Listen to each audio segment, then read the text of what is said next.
that this bill that we are seeking to do here today is simply trying to codify the position as it is and expounded by our judges both in the Eastern Caribbean Appeal Court and in the Privy Council.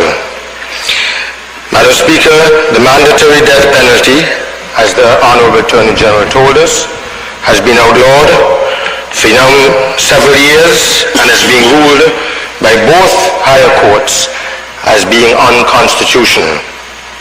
The same was the position of sentencing persons at Her Majesty's pleasure, Madam Speaker.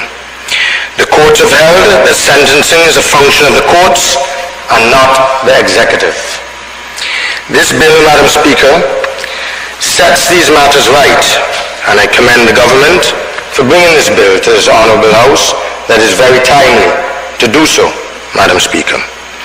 The occasion should have been taken, Madam Speaker, I think, though, in the bill to also deal with persons who were insane. I did not see that, Mr. AG, in the bill. I think that sentencing is a matter for the courts, Madam Speaker, and the manner of execution should not be left to the Governor General. Because if we looked in the draft legislation that is before us, the draft bill, Madam Speaker, it says, and let me find the correct section,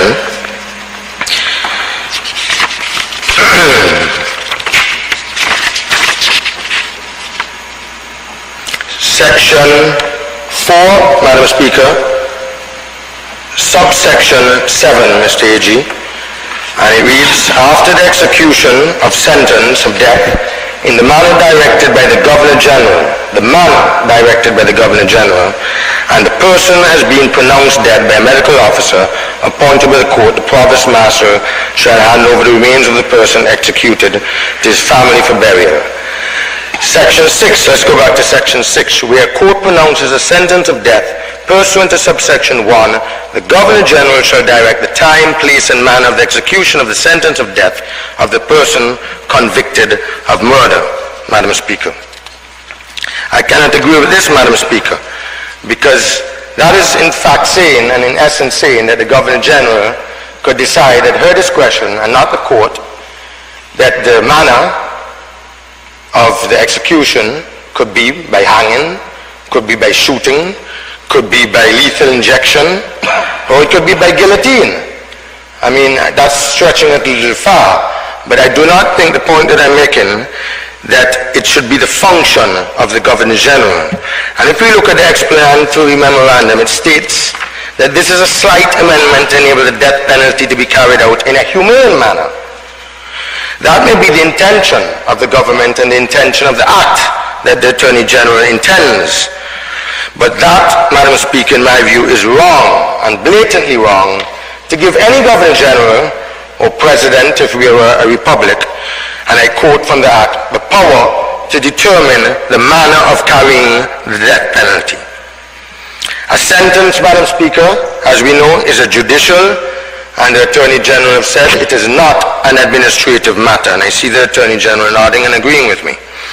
It is not an administrative matter, and it says the manner of execution should only, Madam Speaker, be determined by a properly constituted court, subject to and according to law.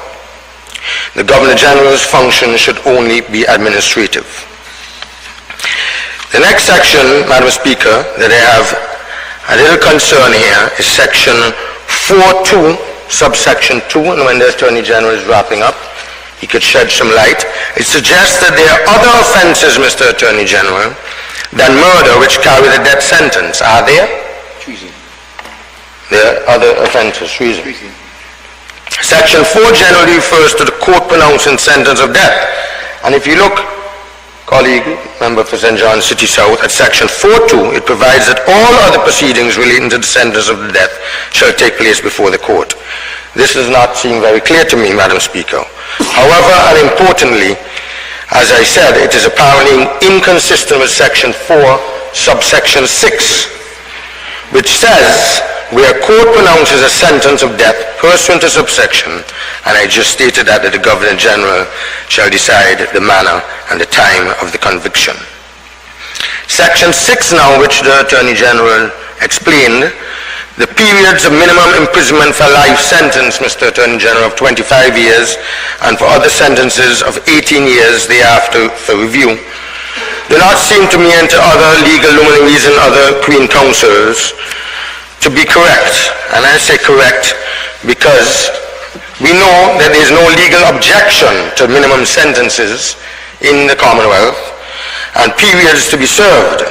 But most lawyers, Madam Speaker, and most courts, especially in the United Kingdom, do not, although they were very popular before, setting in the legislation a time frame of a minimum, as we are doing today, of 18 years and 25 years respectively. And if I may crave your indulgence, Madam Speaker, just to substantiate the point that I just made, and if I may quote Mr. Attorney General from the great Judge Lord Bingham in the Privy Council in the Bellies case of Rise versus the Queen, Madam Speaker, in 2002. And the point in this comment is that circumstances of murder, Madam Speaker, vary so much that there should be no predetermined sentence such as 25 years before review. And that is only an opinion from this case from Judge Lord Bingham in the Privy Council. Doesn't mean that we have to adopt it. But I'll give for your benefit and for the benefit of the House and the Attorney General for his consideration. And it says, the penalty for murder. Under the common law of England, there was one sentence only which could be judicially pronounced upon a defendant convicted of murder, and that was sentence of death. This simple and undiscriminating rule was introduced into many states now independent, but once colonies of the Crown, just like we were. It has, however, been recognized for very many years that the crime of murder embraces a range of offenses of widely varying degrees of criminal culpability. It covers at one extreme the sadistic murder of a child for purposes of sexual gratification, a terrorist atrocity causing multiple deaths, or a contract killing, at the other mercy killing of a loved one suffering unbearable pain in a terminal illness, or killing which results from an excessive response to a perceived threat. All killings which satisfy the definition of murder are by no means equally heinous. The Royal Commission on Capital Punishment, 1949 to 1953, examined a sample of 50 cases and observed in its report in 1953 at page 6, paragraph 21, and I quote there, "Yet there is perhaps no single class of offences that vary so widely, both in character and culpability, as the class comprising those which may fall within the comprehensive common law definition of murder. To illustrate the wide range, we have set out briefly the fact of 50 cases of murder that occurred in England and Wales and Scotland during the 20 years. From this list, we may see the multifarious variety of crimes for which death is the uniform sentence.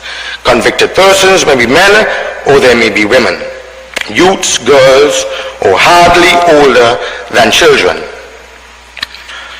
They may be normal, or they may be feeble-minded, neurotic, epileptic, borderline cases, or insane, and in each case, the mentally abnormal may be differently affected by their abnormality. The crime may be human and understandable, calling more for pity than for censure, or brutal and callous to an almost unbelievable degree. It may have occurred so much in the heart of passion as to root out the possibility of premeditation, or it may have been well prepared and carried out in cold blood. The crime may be committed in order to carry out another crime, or in the course of committing it to secure escape after its commission. Murderous intent may be unmistakable, or it may be absent, and death itself may depend on an accident.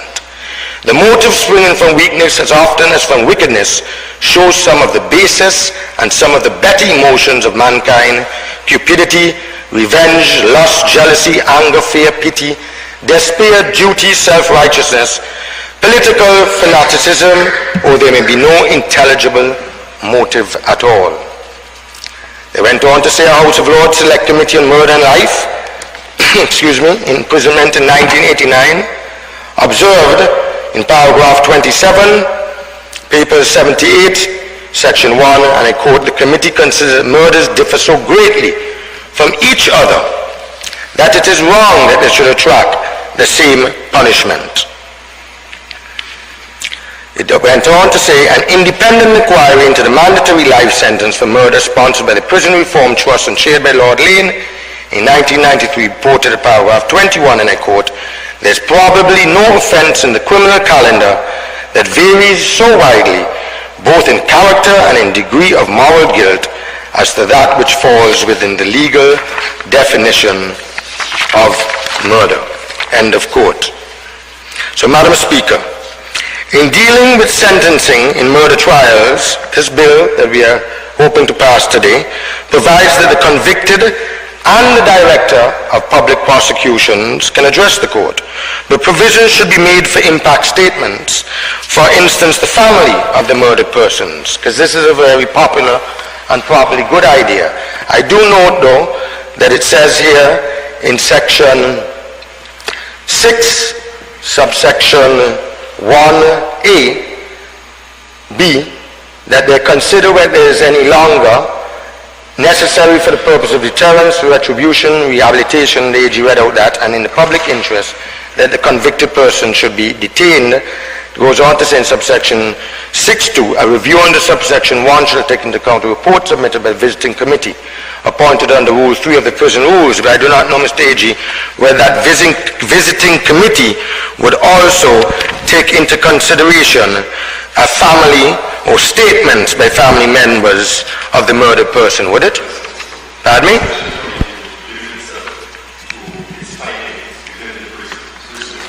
Oh. And they will also take into consideration statements from the family and friends and employers and so forth. Well, Madam Speaker, I'm not going to be long. I think it's a good bill. I just wanted to point out those few comments that I had, especially the 25 and 18-year rule, and think that we should leave that to the competent court, Madam Speaker, and not to legislate it here or to put it into the Act, Madam Speaker. I do not know what the Attorney General thinks about that. And, Madam Speaker, I also want to say that I've said that mandatory death penalty, it's removed here in the bill, but still minimum periods of imprisonment before review, and I think we could look at that in committee stage and see if it's better to leave it to the court and to the judge, Mr. Attorney General. I mean, why not just leave the sentencing to the judge rather than us legislating? I do not know what the rationale of that is. Madam Speaker, that is my little 2 pence to add to what the Attorney General said, and I want to commend the Attorney General for his detailed and very comprehensive overview of this bill, which I commend and support, Madam Speaker. Thank you. Thank you, sir. Acknowledge honourable member for St. John City South. It's not very often, Madam Speaker, but when